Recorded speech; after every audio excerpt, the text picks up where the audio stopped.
Magandang umaga po sa inyo lahat. Good morning, Father. February 2 at yung December 25, ang pagitan po niyan ay 40 days. No? 40 days ang pagitan. Sa batas ng mga Hudyo, kapag ang isang babae ay nanganak at ang kanyang ipinanganak ay lalaki, dapat yung lalaking batang iyon ay iaalay mo sa Diyos. No? Yun yung batas ng mga Hudyo. 40 days after ng ipanganak, dapat madala mo na yung bata sa templo para ialay sa Diyos. Kapag ang isang nanay ay nanganak at ang ipinanganak niya ay babae, iaalay pa din sa templo pero 80 days ang pagitan. No? Magkaiba kapag lalaki sa babae. So pag lalaki, 40 days, dapat sa loob ng pagkaraan ng 40 araw, dadalin mo na ang anak mo sa templo para ialay sa Diyos. Dahil sa batas ng mga Hudyo, kapag ikaw ay nanganak dahil mayroon kang dugo na inilabas, sabi ng mga Hudyo, ikaw ay unclean. Okay? Para maibalik yung paglilinis sa iyo, kinakailangan mag-alay ka ng hayop. No? Kaya doon sa gospel, narinig ninyo, si Mary at Joseph, ang inalay nila ay inakay na kalapati o pigeons, o bato-bato, no? Yung ibon na bato-bato. Yun yung kanilang inalay.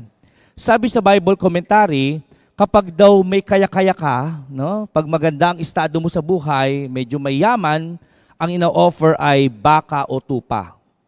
Pero kapag mahirap ka, ang i-offer mo ay bato-bato o inakay na kalapati. Kaya alam nyo na kung ano estado ni Maria at ni Jose. Sila'y mahirap lang. Kaya yun yung kanilang inalay. Accepted pa rin sa batas ng mga Hudyo, basta ang mahalaga, pag inalay ang bata, may dala ka ding alay na hayop para malinis yung iyong panganganak. Maibalik muli yung paglilinis sa iyo dahil ikaw ay nanganak. Kaya mapapansin ninyo, yung pagdadala kay Jesus sa templo, bahagi yan ng batas ng mga Hudyo. At sumusunod lamang si Maria at si Jose kung ano ang hinihingi ng batas. Ano ang kanilang obligasyon bilang mga mamamayan noon. Kaya makita ninyo, maging si Maria at si Jose, sila'y sumusunod kung ano man ang hinihingi sa kanila. At ang daladala ni Maria at ni Jose ay ang batang si Jesus. Kaya nga tuwing kapistahan ng Presentation of the Lord, ang ginagawa ng simbahan ay naghahawak ng kandila, binabasbasan ng kandila. Kaya nga mas kilala yung Presentation of the Lord pag February 2 na pista ng Birhen ng Candelaria. No? Siguro kung nakakapunta kayo sa mga simbahan ng Candelaria, yaan yung kadalasan na ipinagdiriwang natin. No? Si Maria may hawak-hawak na kandila. At yun yung sumisimbolo kay Kristo. Parang imagine ninyo na si Maria at Jose daladala si Kristo papuntang templo. Yung Kristong kanilang hawak, yun yung liwanag na kanilang hinihintay. Kaya tayo, sa pagdiriwang natin sa umpisa ng misa, ganun din yung ating ginagawa. Hawak-hawak natin yung liwanag na si Kristo, siyang tumatanglaw sa ating buhay.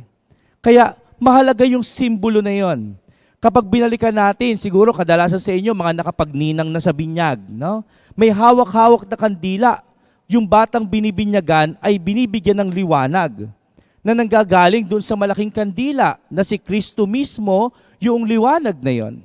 Na ibig sabihin lamang ay tumatanglaw sa atin lagi, sa buhay natin, ay mismong si Kristo. Kaya mahalaga yung simbolo ng liwanag para ipaalala sa atin na tayo ay laging tinatanglawan sa ating buhay, lalo na sa paglalakbay natin sa mundong ito.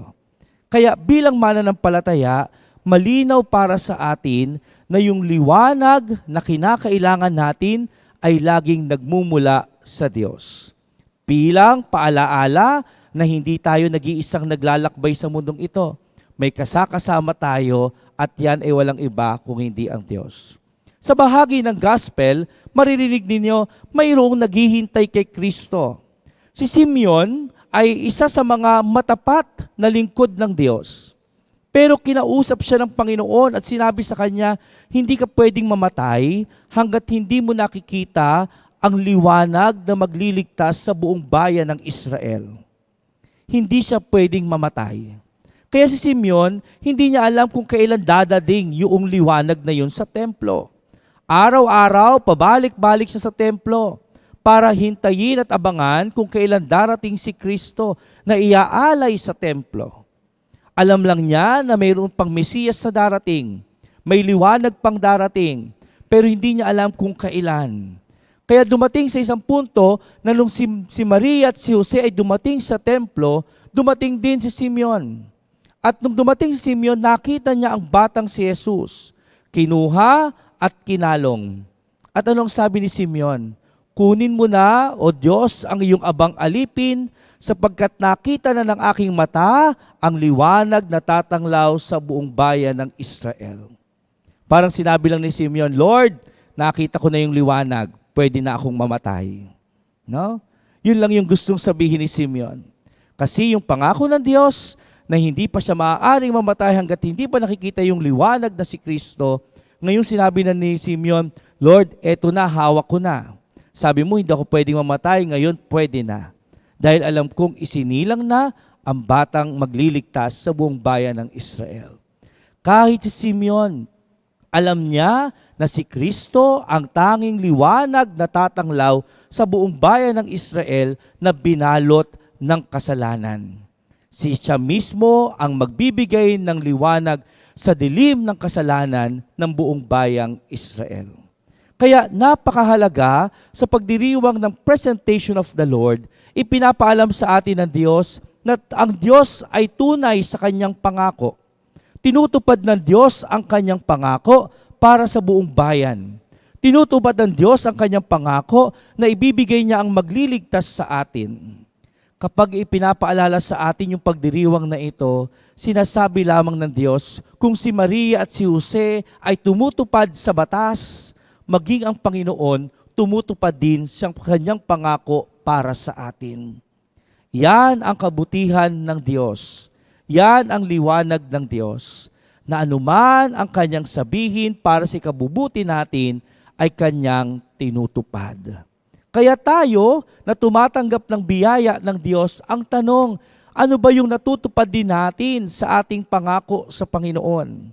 Kung ang Diyos ay totoo sa kanyang pangako, ano naman yung pangako natin sa Diyos na natutupad natin? Siguro, hindi naman tayo medyo lumalayo pa doon sa ating mga pangako nung pumasok tayo sa bagong taon, no? Maliban ho sa mga New Year's resolution yung napuputol, no? Yung mga first day lang, the second day nawawala na, di ba? Sigurado marami pa kayong pangako sa inyong asawa nung kayo kinasal, no? Sa inyong mga anak nung sila isinilang. May mga pangako din kayo. At sigurado, minsan kapag kayo nagdadasal sa Diyos, mayroon din kayong mga pangako sa Diyos. Di ba? Minsan niya nakikipag-bargain pa kayo, Lord, kapag ibinigay mo to, susunod ako, gagawin ko rin ito. No? Eh minsan, ibinigay na ng Diyos, anong ginagawa natin? Wala man lang tayo natupad doon sa ipinangako natin. Sasabihin na lang sa atin ng Diyos, ibinigay ko na, nasaan yung ibibigay mo? Yung pangako ko sa iyo, ibinigay ko na. Yung pangako mo sa akin, nasaan na? Minsan, napuputol tayo sa ating mga pangako sa Panginoon. Minsan, hindi natin natutupad yung mga gusto nating ipagawa sa Diyos. Yung gusto nating gawin sa Diyos. Pero mga kapatid, kapag ang Diyos nangako sa atin ng kabutihan, tinutupad ng Diyos ang bawat kabutihan sa atin. Pero tayo na tumatanggap ng kabutihan ng Diyos, sana din na ipapakita natin sa Diyos ang ating pananampalataya at pag-asa sa mga mabubuting ginagawa ng Diyos sa atin. Huwag natin hahayaan na maging tayo ay hindi nakakatupad sa kabutihan na inuutos ng Diyos sa atin. Kapag ang Diyos nag-utos sa ating magmahal, sana natutupad natin yung pag-ibig na yon. Kapag ang Diyos nag-uutos sa atin na gumawa ng mabuti sa kapwa, sana natutupad natin yung utos na yon. Dahil madalas, Kapag tayo ay nakagagawa ng mabuti at natutupad natin ang pangako ng Diyos, yung liwanag na tumatanglaw sa ating buhay na si Kristo, ibig sabihin, laging nasa ating puso't isipan. Hindi namamatay yung liwanag.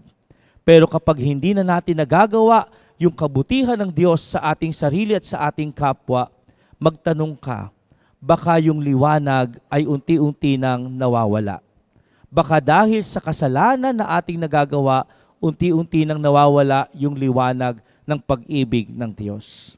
Kaya sana yung simbolo ng mga kandila na sinindihan natin ay magpaalala sa atin lagi, ang Diyos ang siyang tumatanglaw sa ating buhay at sana laging nagniningas ito.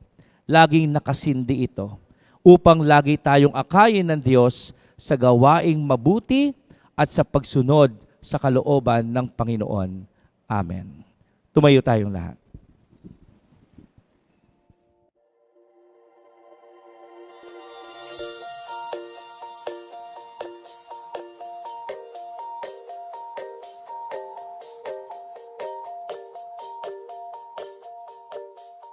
Thank you for joining us. View our past broadcast on the St. Peter Community YouTube channel and St. Peter Community Facebook page. Don't forget to like, to share, to subscribe, and hit the bell so you can be notified on our upcoming activities. Maraming salamat po at laging tandaan, unahin